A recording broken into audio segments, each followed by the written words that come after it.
two, one. Hello, everybody. My name is Nelson, And my name is Jacob. and welcome to the Jacob and Nelson podcast. So, what Hello. do you have in mind today, Jacob, to talk about? So we thought it would be interesting to talk about the psychology of politics. Ooh. Um, on our last podcast, we talked about cancel culture, Mhm. or at least we dabbled in it, we ventured into it, and then we sort of went off on a couple of different roads that led to what I thought was a really deep and meaningful and interesting conversation between the two of us. It probably wasn't the traditional cancel culture that people probably thought that it was going to be in their minds when we initially sort of teased up the subject. But this particular topic, I do think, is sort of obliquely related to cancel culture. And there was an article that I had queued up for our last conversation that I was going to bring up as it related to cancel culture that we just didn't get to. But the title of the article is and it's from the Cato Institute. It's 62% of Americans say they have political views they're afraid to share. Hmm. And I just thought it was, the question that sort of just rings in my mind when I hear that is, why? Why are people afraid to share their political opinions? And I think one of the reasons why they are is because it ties to cancel culture. We talked about it on the last podcast. The gentleman, David Shore from Civis Analytics, was, a data analyst who tweeted out data research that he had done, or that he had done the analysis on the research. And, it was maybe, I don't think that the data was controversial. It was talking about the efficacy of peaceful protests versus violent protests. And it happened during the week of the incident with George Floyd.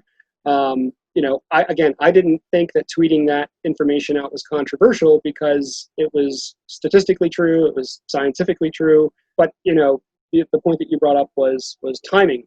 Yeah. But I think people are afraid to share their political opinions in fear of repercussions or lack of potential job opportunities and advancement at work. I think that's one of the reasons, at least, why these statistics in this article are relevant, and we can get into deeper, what particular stats were mentioned. But what are your thoughts? Yeah. Yeah. Great intro, by the way. I think it's baffled me as an immigrant to this country. It's baffled me how the idea of politics and the association with certain politics is taboo in everyday conversations. I found that to be very true. I also found that politics was tied to religion, and but I also found eventually, once I dived deeper into it, that it was also a tool used to gain support of the masses. So because it was such a powerful tool, politics itself and religion, to gain support of the masses, that it was easily people spent a lot of time and energy and resources in understanding what it is and how to manipulate it to get the votes, right? To get the support. So I just found how politics and religion were always tied together. And I've found also, like you just mentioned with cancel culture, like over the years, especially the past 5 to 10 years, that the idea that if you identify with a certain kind of political view, it could be detrimental to your financial health. You could lose your job, you could lose your status in society. Um, I found that to be even more prevalent with the intensity of social media, with the intensity of the internet, and I just found it baffling. I don't know why it is the case. I don't have the answers. And once you suggested that article to me and I saw the percentages, it made sense. Um, and we can get into the specific details of the percentages later on, but it made sense. Like, because I felt it. It's a very palpable feeling, and it's something I've observed over the years, how politics is just taboo. You can't talk, and even within politics, there's certain things you cannot talk about. Um, and I find that to be disheartening, because when you actually stop and talk to a lot of people, we have a lot more in common than we have that different. And but the things that we have in common, I think that's something the article mentioned too. We don't ever get into discuss these things. So because you never get to discuss these things, not everything. It's like you throw the baby out with the bathwater, and we never have these conversations. So I find it baffling to myself. Yeah. Yeah. No, that's really good. And the part that you were talking about as it related to, we probably have more in common than we do have at variance with one another is probably true. But, the culprit behind this is that doesn't allow for those types of interactions to, I guess, take place as often as they probably should. The culprit behind that is the media, and particularly the mainstream media. And we talked about this a little bit on our very first podcast, and we didn't really get too deep into much of anything in that one. We just were kind of laying some groundwork. But the mainstream media does sort of just push forward that message of division. And there's a really interesting journalist that I love to read his stuff. His name is Matt Taibbi, and he wrote a book called Hate Inc. And Inc. like incorporated. Nice. So it's just hate, comma, INC, period. So Hate Inc. And one of the chapters in that book is titled The 10 Rules of Hate. And, he's in the media, he's a journalist, and he actually, he calls himself out quite a bit as to the tactics that are used in the media as it relates to being divisive. And, the first rule of the 10 rules of hate is that there are only two sides to a discussion. And that's, again, he's phrasing this, and he's teeing this up from the media's perspective and how they sell stories and how they basically attract or deter viewership, right? And so the media tees it up that there are only two sides to any given argument. It's reductionist to a binary point of view. It's Republican or Democrat, conservative or liberal, left or right, and you fall in one of those camps, and that's it. There's no in between. There's no room for nuanced conversations, right? It's just us and them. And what's that? No independence. No, yeah. There's not even room for conversation in anywhere in the middle of it, right? Like if you have a position that's posed, the immediate reduction position is all in or not at all. Mm-hmm. And so that's the first rule of the 10 rules of hate. And then the second rule is that the two ideas are in permanent conflict with one another, right? And so that's how they're able to constantly perpetuate this sort of notion. The media is able to perpetuate this idea is that if you can have two, polarizing news channels, right? Let's just take MSNBC and Fox News because they're the easiest targets, right? And, they are going to reduce their points of view to through a binary lens. And, MSNBC is just going to be the left of the left of the left, and Fox is just going to be as far right as you can get. And those two news networks are in permanent conflict with one another, right? And so they're the elucidation, they're the manifestation of what just those first two rules that he sort of talks about in that chapter. And it's just, number one, they're bad examples of, if you think that you are, how should I put this? If you think that you're doing your due diligence in terms of political advocacy and political knowledge that you are trying to gain, or even just news knowledge, but let's just stick with the politics of it. You're not doing yourself any justice if you are tuning into those news programs and feel like you're walking away from any of those shows enlightened from the content that you've gotten. Agree, disagree? Yes, I agree, and I want you to finish making your points, but I agree.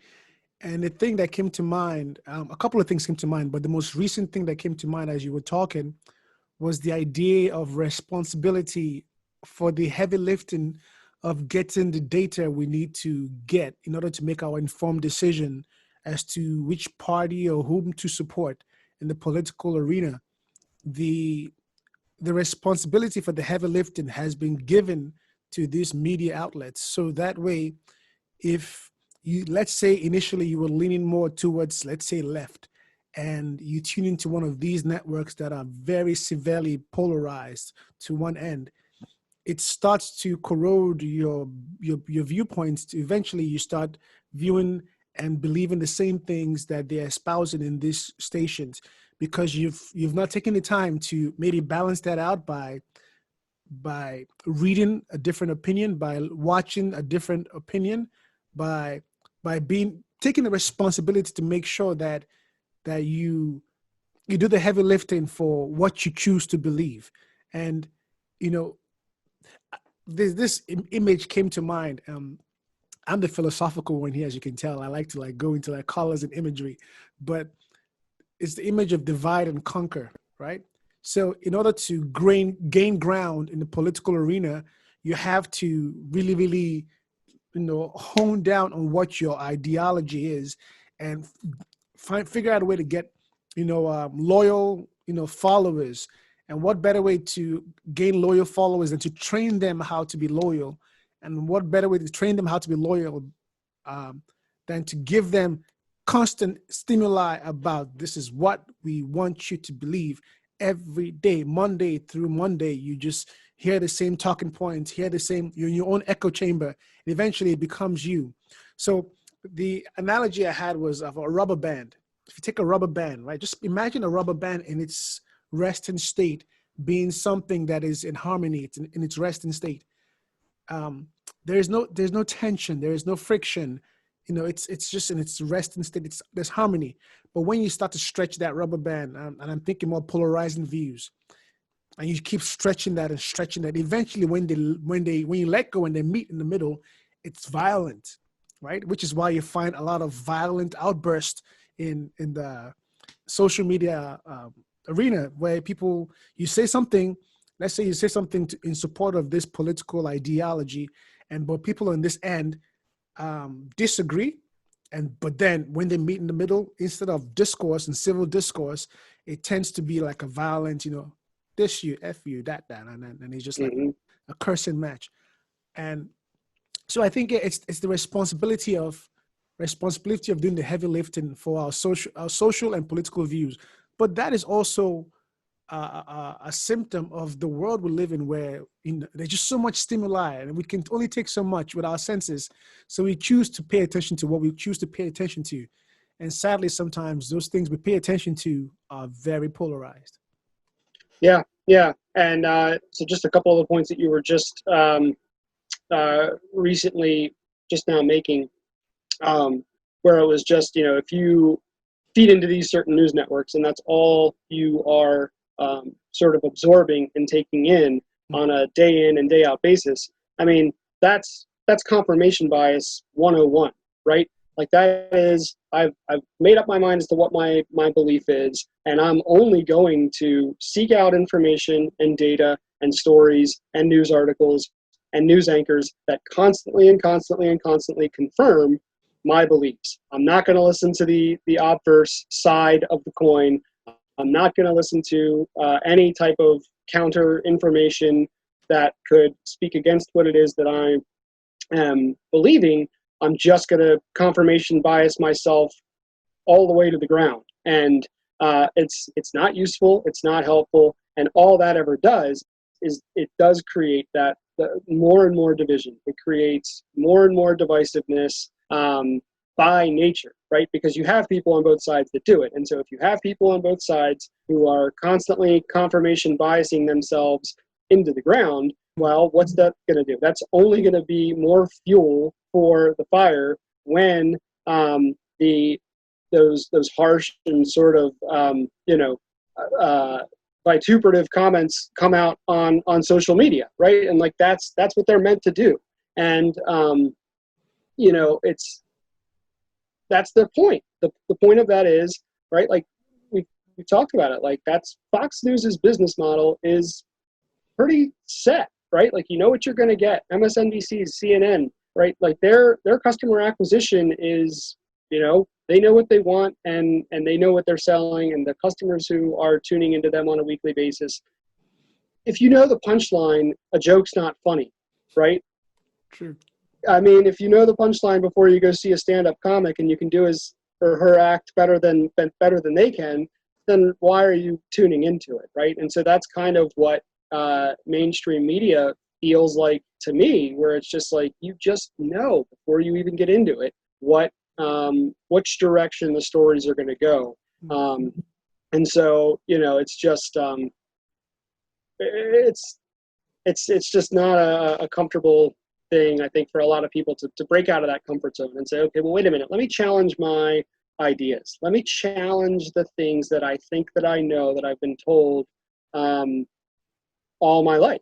And it's been it can be drilled into you from wherever you get your information. If it's drilled into you, and again, if you just constantly feed whatever it is that you think that you're never going to get anywhere, and you're not going to sharpen your mindset and your ability to have conversations, because you immediately think, the second that somebody says something that's in opposition to what you're saying, you put them in a box, you make determinations about them, and then you're done. You become myopic, right? Like that's the word for it. You become completely myopic, and exactly, just completely narrow-minded. And so the thing that I thought was interesting too about that article, the 62%, it's those people. And they're referenced in the article, those are moderates, those are conservatives, and they're liberals, right? So it's an ideological diverse group of people that make up that 62% who say we're afraid to express our political opinions. And it's only the people who were self-identified as staunch, strong, left-leaning liberals who have the most comfort, or said that they have the most comfort in conversations about politics and in expressing their opinions about politics. But what was interesting is the self-censorship is on the rise in all of the categories. And so even the people on the extreme far left, from 2017 to 2020, their number rose from 30% to 42% of the people in 2020. Now, they're still the smallest number, but it is that's a statistically significant increase in terms of what they were 3 years ago to what they are now, in terms of how much they feel like they should self-censor. So one of the questions I wanted to ask you, and I have a theory as to why this is, but I wanted to pose it to you too. Go ahead. All right, so yeah, it's happening again. So it's gone now. So as you notice, I was trying not to interrupt you, so that way I won't get that echo chamber, that sound. But so what I want you to do is just ask that question again, and then once you ask the question, just pause and I will answer the question. So start off by saying there's a question that I want to ask you. Yep. Okay. So there's a question that I wanted to ask you as it relates to this article, and I wanted to get your thoughts on it. And I've kind of been contemplating it, and so I've kind of come up with a working theory as to perhaps why this might be. But the question is, why do only extremely far left people feel comfortable with expressing their political opinions? Why is it that group that have came out, and the ones that were polled, that they showed the least trepidation in expressing their political affiliations and beliefs. What do you think? I think I'm probably wrong because I'm no expert in this. Neither am I. Good. So we were two non-experts talking about a very complex issue, but I'll give my opinion based on how I see it from my vantage point. Uh, I think I think the reason why we see that 62%, well, especially with the far left, is a 58%. Yeah, feel like I, I feel like the reason why the far left can engage, feel like they can still espouse their political views without fear of retribution or fear of reprimand. I feel the reason why that is the case is because they they tend to be the ones who are engaging in this, who are more comfortable in this social media platform and this internet age we live in. They're the ones who are engaging in that media. It's almost like if I feel comfortable using my Facebook and my Instagram, but when I go on TikTok, I feel lost. Or when I go on Snapchat, I'm like, what am I doing here? This is confusing. So the more time you spend in an arena, the more comfortable you will be, even though there might be some repercussions or possible reprimands from being in those arenas, um, because I because they've had the experience of putting out content in those arenas and then getting the response, whether it's love, hate, or indifference, for that content they put out. They're comfortable with that. I mean, they're not completely comfortable, but they're used to that. You know, they're used to that dysfunction, for lack of a better phrase. They're used to that dysfunction, so they engage more with that. But I think across the board, like the trends show, all across the board, the numbers are going up with regards to a fear of espousing one's political views and the correlation between that and possible, loss of job, reprimand, retribution, whatever. So yeah, that's my answer. I don't know if that's sufficient for you. Well, no, I don't. I don't have a grade book or anything like that. I was just it was one of those things that I've, like I said, I've sort of been pondering that question ever since I came across that article, and it's not a super old article. I think it was written in mid or late July.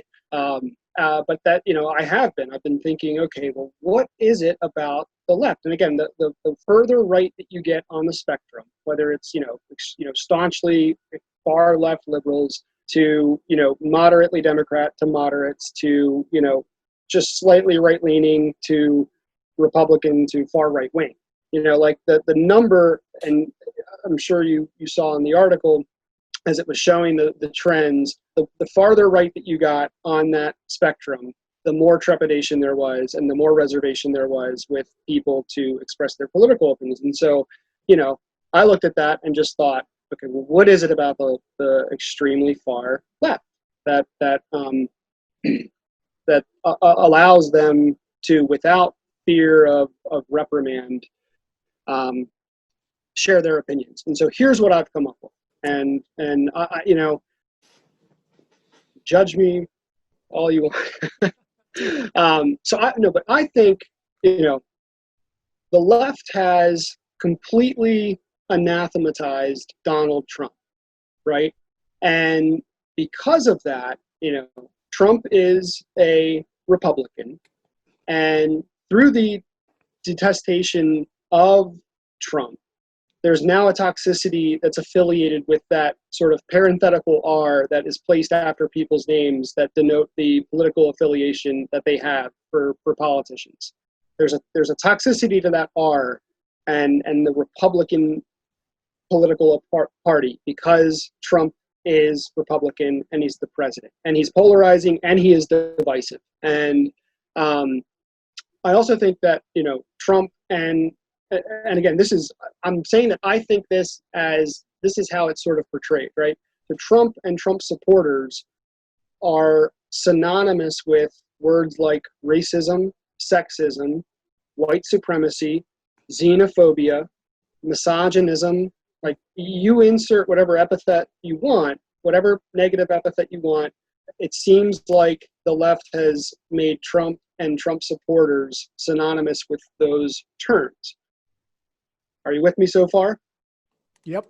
So because of those points, any opinion that's expressed that's even mildly or closely resembling right-wing, conservative, or Republican Party topics are viewpoints that get you associated with, well, you must be a Trump supporter, and then the dominoes just begin to fall.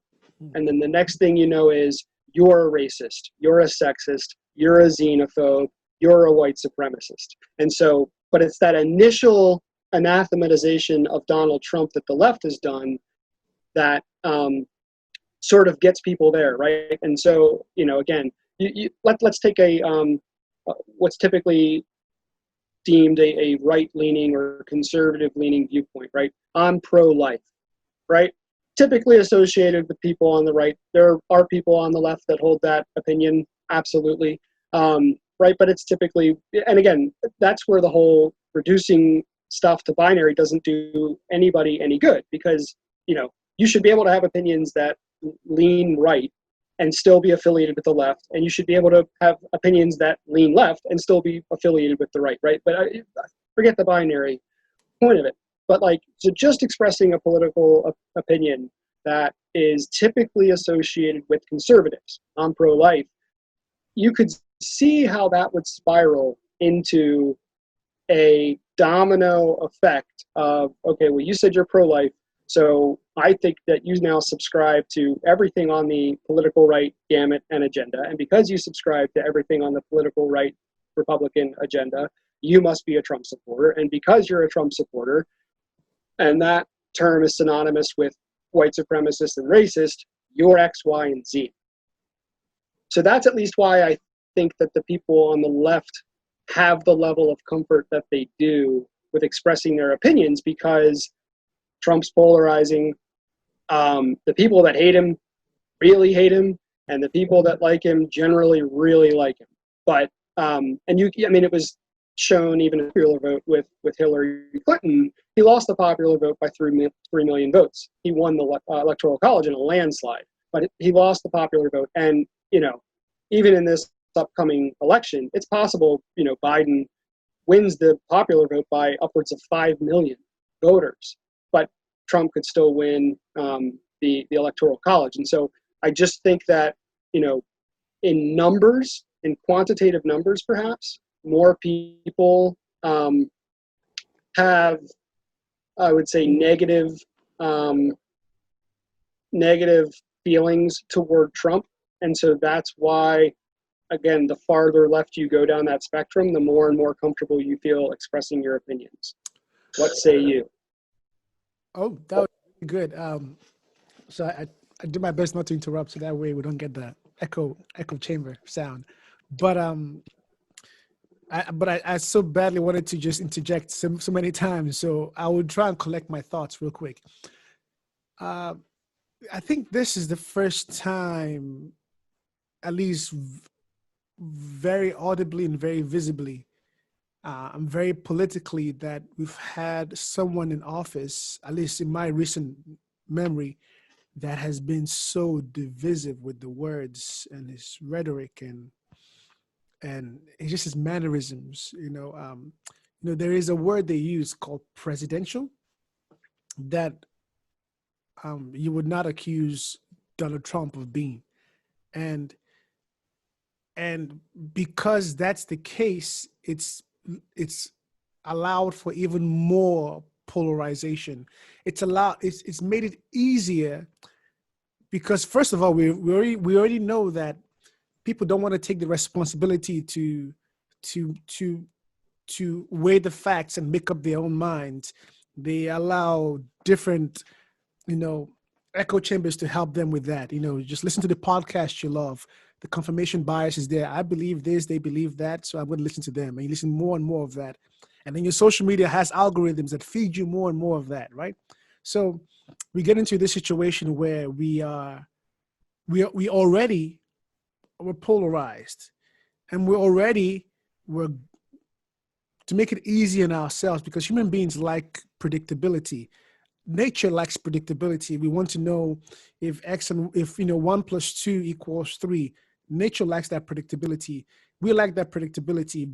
But unfortunately, in the world of human beings and psychology and politics, it's not necessarily the best thing. Sometimes engaging in the struggle of discourse, engaging in the struggle of values and belief systems, engaging in the struggle of religion, and all those talking points is actually better for the society versus not engaging in that. But to start off with, we already had polarizing views, and then you add this fuel to the middle that is even more polarizing, and then it separates. So obviously, if this fuel that's added is a talking is if my confirmation bias was I kind of support some of the things he talks about, Donald Trump. I kind of support some of the ideas. I'm in the same party as him, right? Well, even though I might criticize some of the things he does politically or morally, but because I'm in the same party and I'm already polarized from the other party, well, because the other party, this is not their guy. This is not the guy. This is not the guy that wanted to win. But this guy that did not want to win is not even acting in a way that is even inclusive. It's even more divisive.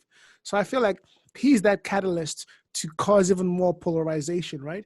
And because there's even more polarization, it's easier now on the left to just go, aha, you see, that's why they are the way they are. And they could just throw them all in the same,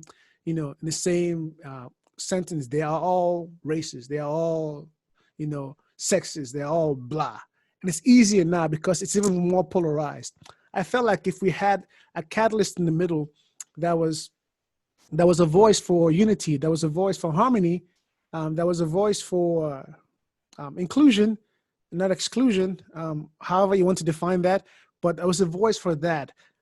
I don't feel like the left might be as justified in this arena of social media and the internet and cancel culture to be this, it's almost like it's like a rubber band. If you pull one end, you have an equal and opposite reaction. So if you have a catalyst that is pulling it even more, this end, well, the reaction is going to be equal and opposite. I think I said that right. Like Einstein? Yeah. Mm-hmm. If you have either Einstein or Newton. Newton, yeah. Correct us, all the nerds out there in the world. I am one too, FYI. But I think it's that's got to be Newton, right? It's a law of thermodynamics. For every action, there's an equal and opposite reaction. I think it's either the first or second law of thermodynamics, and that would be Newton. For every action, there's an equal and opposite reaction. Yeah. So the same thing applies in the political realm. You have already polarized views, then you have an action that's even more polarizing. Well, then the reaction is going to be even more because of that. So I just think it's a symptom of the catalysts that we have that's very divisive. Now, don't get me wrong. Like, I was watching yesterday the Obama with his wife and his daughters, and they were I think some kind of speech they were doing. I forget. I never know what it was, but it was so nice. Regardless of politics, it was nice to just watch a human being interact with other human beings in a way that was civil. Like, don't get me wrong. He might be, for all I know, he might have been lying about what his views were or his politics were. But it was just nice to see that. It's just nice to see that from a leader. That it was calm. He was collected. He was, even when he was met with opposition, there was a way he talked to the people that did not take away their worth. It's like, okay, and so I think that, even though the country is already polarized, I think that can be the glue that kind of keeps us in place. But when you add the catalyst that's even more polarizing, then it just makes the reaction what we see right now. Yeah, no, and I would have. I think as much as you wanted to jump in on my last rant, I guess if you'd call it, and there were places that I thought it would have been good to jump in there, but I wanted to afford the floor to you as much as possible as you did for me. So yeah, obviously Donald Trump is divisive. I mean, like it's just in his nature. I think it's actually he considers his divisiveness a feature, not a bug. I think he actually looks at that as an asset. because I think there's at least a percentage of his base that enjoys and thrives on the fact that he's just going to give the middle finger to people who don't like him and the people that disagree with him. And I just think that that's in his nature. And I think he uses that characteristic quality of himself to foment his audience and just get them going more and more and more. And it's like, yeah, screw them. And, like, we've never had anybody that's done that before. And so his people look at it as a feature, not a bug. Whereas, like you said, he doesn't act, look, or sound presidential. And he would look at that and say, well, thank you very much, because I don't want to be. And again, we get into whether or not being, quote, presidential is necessary for the job or not. But the other thing I think that you had talked about too, where it was just, not bringing unity. And I think the left is guilty of this though too. And the Democratic National Convention is going on right now, and that's probably the speech that you had heard that Obama was speaking at. It's the DNC. It's going on all week. It's not that one. No, it was an old clip. It was older. Okay. Way older. It wasn't Michelle. I don't know if Obama spoke at the DNC. He's scheduled to. It might be tonight. Okay, yeah. It wasn't that. To be frank, I avoid politics like a bad habit. Like a bad habit, like a bad rash. I avoid politics. I don't like to engage in that arena because I know it's if I'm watching the Democratic Party convention, I know it's just going to be talking about one thing and bashing one thing, and then the same is true of the other. So what I try to do is just get my information from different sources. Some can be from like comedic sources like the Daily Show, but I'll also watch some, right-leaning, comedy outlets. Just kind of get like a balance, and then I'll read up. I'll get some articles, and I'll just go out and live and talk to people, and I make up my own opinions based on the average of everything I've experienced. But yeah, I try to avoid those things. Yeah, sorry I cut you off. No, it's fine.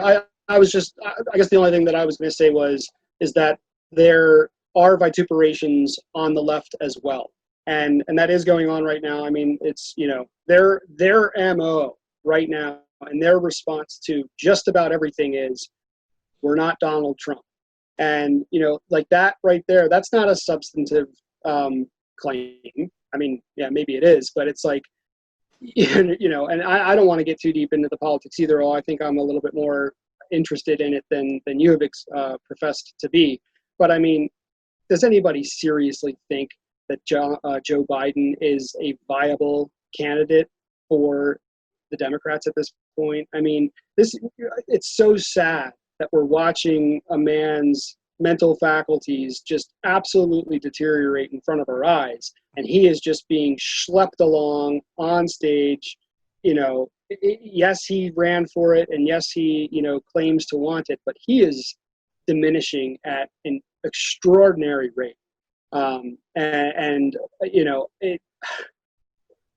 Running on the platform of we're not Donald Trump isn't good enough.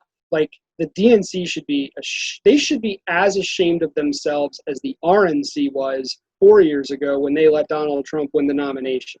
And not only win the nomination, but then they, when the DNC lost the campaign with Hillary against him in 2016. And so, they've had their time to get it together and try to produce a viable, cogent, clearly, lucidly thinking candidate. And, am I the only person? I know I'm not the only person in America who looks at this and says, Donald Trump and Joe Biden? I mean, come on. Can I? Yeah. So you've hit the nail in the head. I'll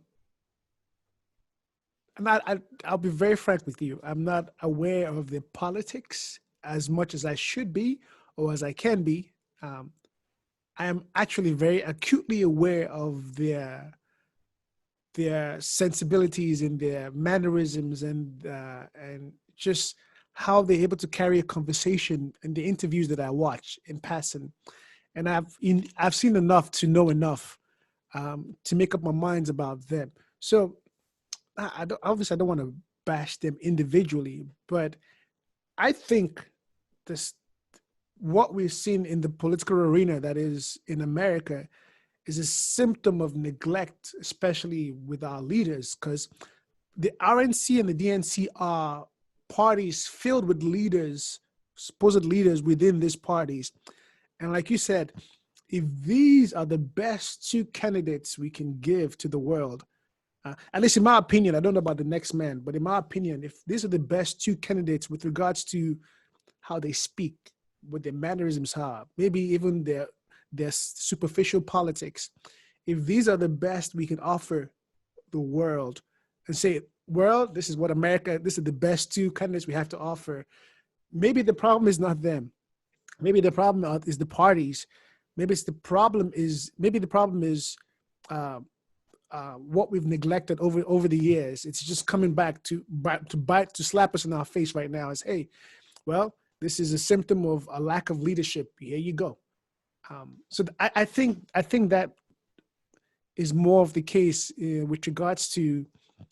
Now, I will have to clarify again, because I know I find it fascinating. By the way, this is just a little side note, that whenever I see a great YouTube video, like a YouTube video of like a baby laughing, just, baby laughing and playing and smiling, I still see a couple of dislikes on the YouTube video. I'm like, who is disliking this video? What's wrong? So I feel like with this right now, people can choose to just take one thing either one of us have said and just run with that. But what I'm really trying to say with my little rant now is that if these are the best we can offer with regards to human beings to run this country as a country, this is the best we have to offer, something is wrong with our leadership. Maybe something's even wrong with us. I don't know. Well, yeah, no, and I think that just simply goes back to the first 10, the first two rules of that 10 rules of hate that we discussed near the beginning of this, which is, there are only two sides, and the two sides are in constant conflict with one another. And that is what we are seeing. Republicans, I think, overwhelmingly view the Democratic Party as toxic, and they are willing to hate the people that represent those. They express their opinions by just hating the people and not listening to any ideas. And I think the same is true on the Democratic side. I think that the Democrats view Republicans as toxic. And just because, again, you've got that parenthetical R at the back of your name, that symbolizes something. And people, like you said, people don't want to get to the bottom of what that necessarily symbolizes. They just know that's not me and that doesn't represent me. And without any knowledge of what that politician stands for. And I think both parties use that division to foment and stir up more and more of the divisiveness, and it just continues to perpetuate. And so yeah, the system is definitely a product of the problem, and we the American people are to blame for that, because any third party candidate, whoever would try to make a run at this, doesn't stand a chance, right? Like, because we've gotten it in our mind that, oh, well, you're an independent or you're a third party candidate, it's just like, well, it's almost like in our minds we write them off and just say, okay, well, I'm stuck with this person and that person, and that's it. But neither one of them are professing a message of unity, right? And I think that is sort of the key word that is missing. Well, they can't, because if you do that, you automatically get pushed to the back of the line in terms of who the party chooses to support. So I'm saying, and that's the problem. Exactly. So if our leaders are not taking the risk, so you'd mentioned a word which I think is important, but at the same time, I think maybe we can flip it around and maybe instead of using the word blame, use the word responsibility. At least I do that in myself, because it's easy. The world we live in today, everyone has a share of a blame with regards to how the world presents, how we present. We all share the blame. But I think even better than that, the responsibility to be better off tomorrow for ourselves, for our children, for our children's children, is to understand that when people when people speak, like for example, our political leaders, like I'll give you an example. Like I hesitate to say this right now, but I will say it. When I was when I was watching all the debates, the DNC and the RNC, all the debates that were going on, and I was checking out all the candidates, the one that really resonated with me, uh, just based off the way she spoke and even her political views. I didn't agree with everything she said, but for the most part, I felt like my beliefs aligned more with hers, which was Tulsi Gabbard. Mhm. And I'm actually speaking a lot of sense. Now, I don't really delve deep into the politics, but it sounded sensible to me. She also seemed very genuinely uh, easy to converse with. She wasn't agreeable per se, but she was kind with a conversation. She wasn't, and so I saw her in different. I even saw her in Joe Rogan podcast. I saw her there too, and she Mhm. with Yeah. Jacko, right? Yeah, the Navy SEAL, and I really liked her talking points. Anyway, fast forward to when they picked the candidate for the DNC, and she was just brushed over like she didn't even exist. I'm like, wait, what's going on here? So this is like a click, unless you espouse the same things we want to believe in and our talking points, unless that's your rhetoric, well, we'll push you to the back of the line. And if we keep doing that as leaders, inevitably it's going to filter down to the masses, and that's what we're seeing now. So our leaders have to take responsibility for the mess that they have made, and we as people have to take responsibility. Like you and I would say we are leaders within our circles of influence. Like I perform at places right now and people stop and listen. It's very important that if I speak something, it's not words of division, but words of unity and harmony, and maybe even discourse, even if it might be uncomfortable. But I have to take the responsibility for my actions and my words. And I feel like our leaders are not doing that. Yeah. No, 100%. They're not doing that, and they are basically being opportunistic in the fact that being divisive sells, and the more divisive you can be, you need to be 51% divisive, and you need the 51% to fall on your side of the aisle. And that's kind of where it goes. And so yeah, nobody's interested in the the unification. They seize on dividing people. Again, I think it's so clearly and poignantly speaks to those, and we only got through two of them, but those 10 rules of hate that the media just push and push and push. And it's a cycle that's never ending. It's a cycle that's just going to continue to carry itself on, because viewers are tuning in. And you know those networks wouldn't be around if they didn't have viewership, right? Like, there's a reason why they are still churning out content. I mean, CNN's been around for, I think, since the maybe 70s or the 80s. Fox News didn't start until it was like early 2000s. It was like right around 9/11 when Fox News came to Really? be. Yeah, it was. I think it was maybe the year 2000 or just thereafter.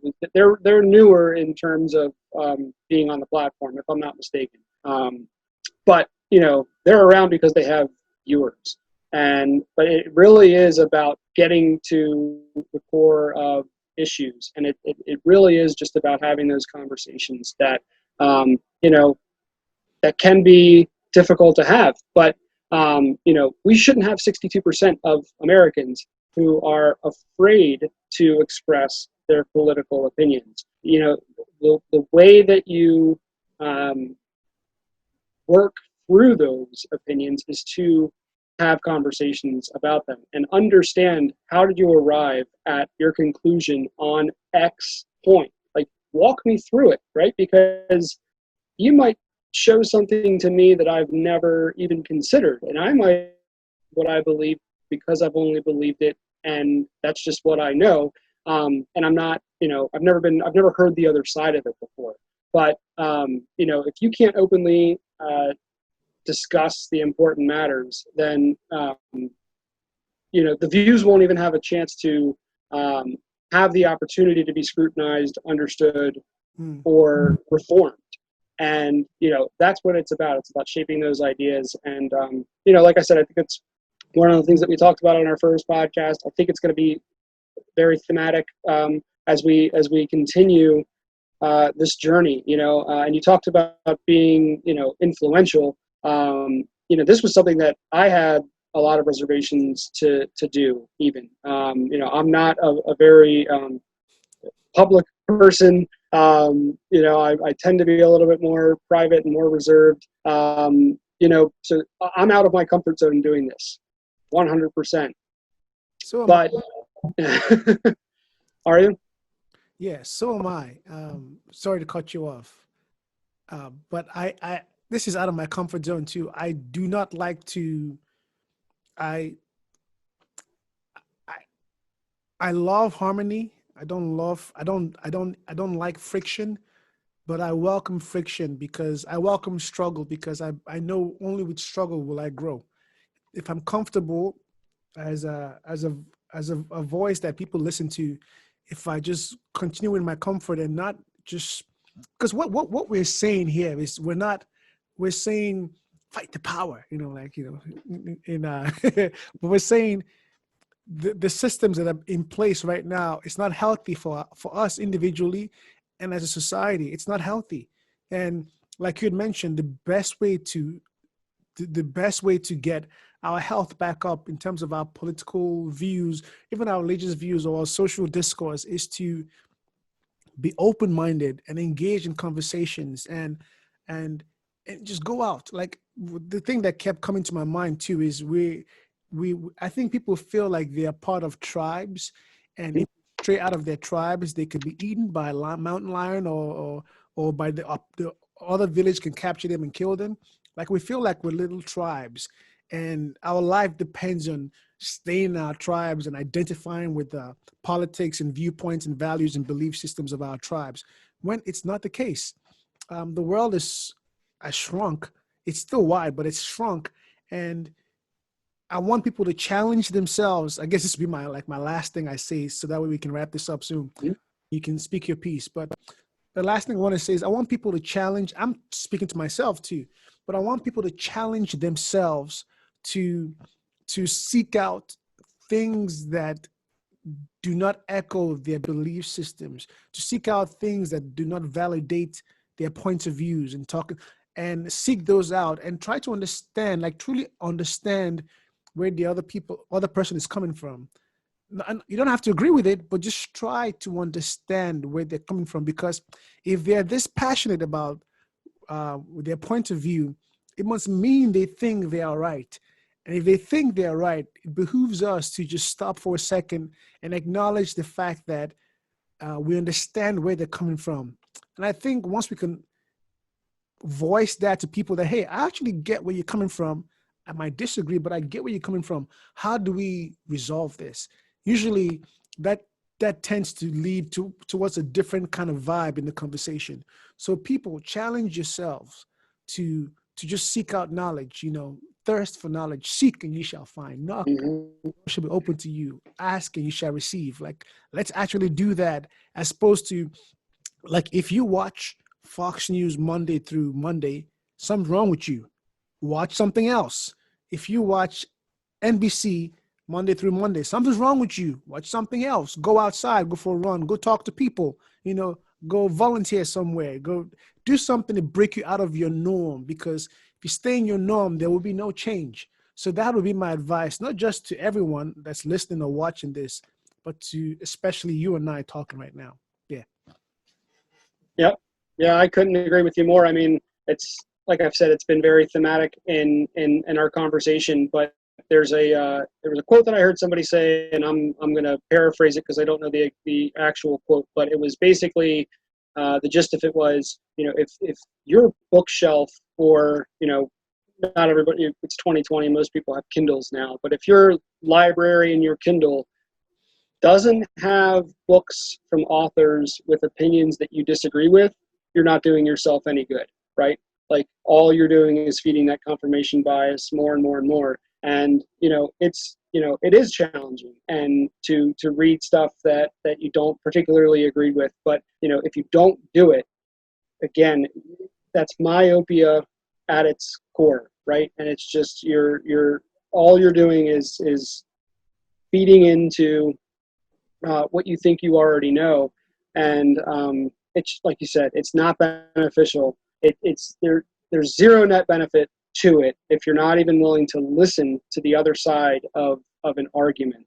And I just think we are to blame for this. We as society are to blame for this, for allowing news outlets like that to thrive and even exist, because they should be called out for what they are, right? They should be called out for what they are, as just like you've said, echo chambers that just foment more and more divisiveness, and that's what they thrive on, and that's the business model for them. And the fact that they are in existence, like I said, is because they have viewership. If they didn't have viewership and they didn't have ratings, they would cease to be here. But yeah, I mean, I think part of the problem is it is a challenge, right? Like with anything. I mean, if you want to be in better shape, you have to eat healthier. You have to work out. It's easier. There you go. There, show off the guns, right? But it's easier. It's so much easier to just say, no, I'm just gonna not do that today. I'm not gonna work out. I'm not gonna go for a run. I'm not gonna lift weights. I'm not gonna eat healthy, right? Because it's tough. It's not easy to do that. It's the same thing with listening to other opinions and trying to like mentally challenge yourself too. Not just read it, but like actually get into the meat and bones of it and actually say, okay, well, wait a minute now. And read intelligent people that disagree with you. Don't read. There are plenty of morons out there. Read intelligent people who have differences of opinion with you that aren't easy to write off. And that's what I would say. That's really well put. Very well put. I think, and sometimes intelligence is subjective. What one might consider intelligence might be just blah blah blah to somebody else, and vice versa. I think you took the words out of my mouth with the whole struggle with working out and getting stronger. Just wherever there's comfort, there is no growth. And I think, like for you and I, this is uncomfortable. I'm not used to talking politics. I'm not used to talking religion, but this is uncomfortable. But I realized also in myself that since 2009 till now, I've had the good fortune of traveling to 48 states in less than 10 years because of music. And obviously traveling being an immigrant from Nigeria, I've seen different kinds of people, I've experienced different cultures, religion, weather, food, and it's given me an appreciation for people, which is why I pride myself in the fact that I can walk into any room and make you feel comfortable and feel comfortable, because I see the human being. I don't see the talking points. I don't see the political views. I don't see the religious views. I don't see the sex, the gender views. I don't see the sexist views. I just see the person, and I talk to the person. And I think the reason why I am the way I am today is because I've gone through a journey of struggle, encountering people on a daily basis that I disagree with. Something about them I disagree with because that was my factory settings, and I've had to change over the years to understand that we're all the same. Yeah, we have things that make us different. Yes, some are tall, some are short, some are wide. So I said wide, not fat. Some are wide, narrower, and some are somewhere in between. But ultimately, at our core, we're all the same. And once you can start seeing the human being, then you can start having beautiful conversations like we're having right now. So I think this is a topic we need to just stay on. Like you had mentioned the 10 rules for hate. So maybe the next time we talk, we can talk about maybe rule number 2 or 3 and dive into that or not, we can see. But I really, really appreciate you, brother. Thank you so much for agreeing to be uncomfortable with me, and hopefully something about what we do can um, allow us make, even if it's a little bit of a difference in our society, because we have to take responsibility for that too. I agree. I think that's a great place to close it out. Awesome. Well, thank you, brother. I will see you sometime next week. I don't know. Yeah, sounds good.